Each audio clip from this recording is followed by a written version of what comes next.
I've been driving long-haul roads for nearly 16 years now, and in all that time, I've seen some strange things on the road. Most truckers have at least one story that sticks with them forever. This is mine. It happened during the summer of 2018. At the time, I was hauling a trailer full of kitchen equipment from Southern California into Western Arizona. It was one of those overnight runs where the miles seem endless and the landscape never changes. Just desert, darkness, and highway stretching beyond your headlights. The route took me through a particularly isolated section of desert where you could drive for half an hour without seeing another vehicle. To make matters worse, my truck's headlights weren't in great shape. I'd been meaning to replace them for months but kept putting it off. Normally it wasn't much of an issue because highways were usually lit by other traffic. Out there though, it felt like I was driving through a tunnel of darkness. I remember glancing at the clock and seeing it was a little after 4 in the morning. The sky hadn't started brightening yet. I was tired. Not dangerously tired, but tired enough that I was considering pulling over at the next truck stop and waiting for sunrise. Then something appeared in the distance. At first, I thought it was a deer standing in the road. I immediately hit the brakes. The truck groaned as it slowed, tires whining against the pavement.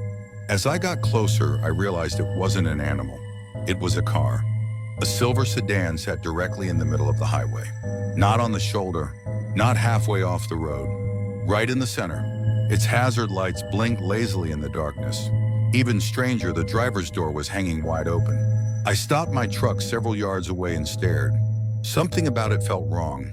Still, after years on the road, helping stranded motorists wasn't exactly uncommon. Maybe someone had broken down. Maybe they needed help. I pulled onto the shoulder and grabbed my flashlight. The night air was warm and completely still. No wind, no insects, no distant traffic, just silence. As I approached the car, I called out, "Hello?" Nothing. I shined my flashlight through the windows. No one inside. The seats were empty. The back seat was empty. There wasn't even any luggage. The keys, however, were still hanging from the ignition. That immediately made my stomach tighten. Who leaves their vehicle in the middle of nowhere with the keys inside? I slowly walked around the car. The hazards continued blinking. Click, click, click, click. The sound echoed unnaturally in the quiet desert. I checked the glove compartment. Nothing unusual. I looked around the surrounding landscape. The desert stretched endlessly in every direction. I should have left right then. Instead, curiosity got the better of me. The trunk caught my attention. Something seemed odd about it. When I tried opening it, it wouldn't budge. It wasn't locked. It felt jammed. I returned to the driver's seat, used the release lever, and tried again. Still nothing. Then I noticed something sticking through the gap. A thick rope. Someone had tied the trunk shut from the inside. That was enough to make my heart start pounding. I folded down the rear seat and aimed my flashlight into the trunk area. 3 large black trash bags were crammed inside. Nothing else. At least nothing I could immediately see. I leaned forward for a better look. That's when the gunshot exploded through the darkness. The sound was so loud I nearly hit my head on the roof. For a second I couldn't think, couldn't breathe, couldn't move. Then survival instincts took over. I scrambled backward, dropped my flashlight, and sprinted for my truck. As I climbed into the cab, a voice shouted from somewhere behind the car. "Hey!" I didn't stop. I slammed the door shut and jammed the key into the ignition. The truck sputtered. For one horrifying second, it refused to start. Then the engine roared to life. As I pulled away, I looked into my side mirror. A man had emerged from the darkness. He looked stocky and middle-aged, wearing muddy work clothes and rubber boots. In one hand, he held a rifle. In the other was a short-handled shovel. He wasn't pointing the rifle at me. He was waving. Actually waving both arms. Like he wanted me to stop. That somehow made the situation even worse. I accelerated. The man chased after the truck for several seconds before running back toward the sedan. I thought that would be the end of it.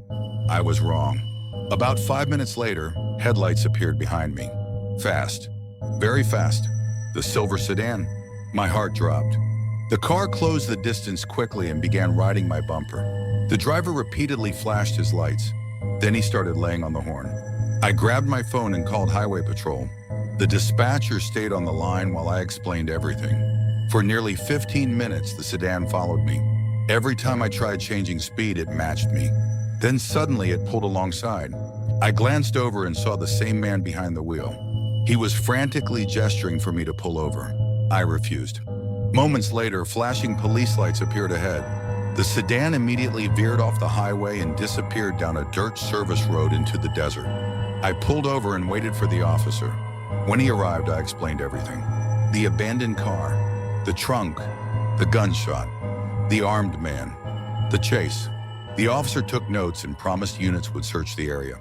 I never heard another word about it. No updates, no follow-up calls, nothing. To this day, I have no idea what was inside those bags. Maybe they contained stolen property, maybe dead animals, maybe something far worse. All I know is that someone went to a lot of effort to keep strangers away from that trunk.